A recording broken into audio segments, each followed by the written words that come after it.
Salam, ben Bayram Muradov. Bugün size özüm barada ve gamerlık barada kıskacık gurrum verecek. Gamer özünün boş vaktini oyun oynap geçiren oğlan. Kayıs. Gamerlan oynayan oyunu kendir. Men edir şu anda oynayan oyunum PUBG Mobile.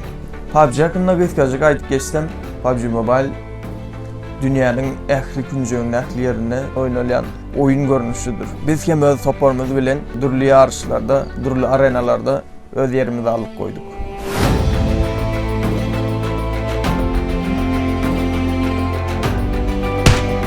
Açanla PUBG Mobile öz ýarşyny dünýä arenalarına geçirende we sen şo taýyp gatnaşyp öz toparyň bilen belli bir derejäge getirip belli bir baýraklara nasip bolanda bu walanç elde edip bilýär.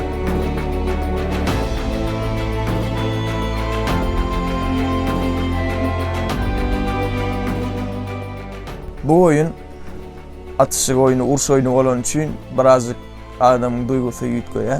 Adam her türlü duyguya gir, qaharlanıyor, beğeniyor, qatı pikire batıyor. Ya bu oyun strateji oyunu, urş oyunu, atışık oyunu olan için adamın yüzü yütküyebiliyor ya da duygusu şov attıkça başkaça olabiliyor, qatı qaharcan olabiliyor.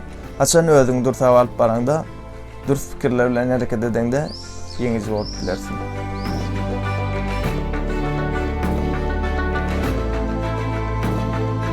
Gelecekti maksadım şu atlıkça öz toparımız kılan topar bilen bile hareket edilýär bu oyunda. Şol sebäpden toparym bilen bile güýçlü ulu arenalara atnaşmak, ulu çäreler, u ýarşlara atnaşyp ýeňici bolmak.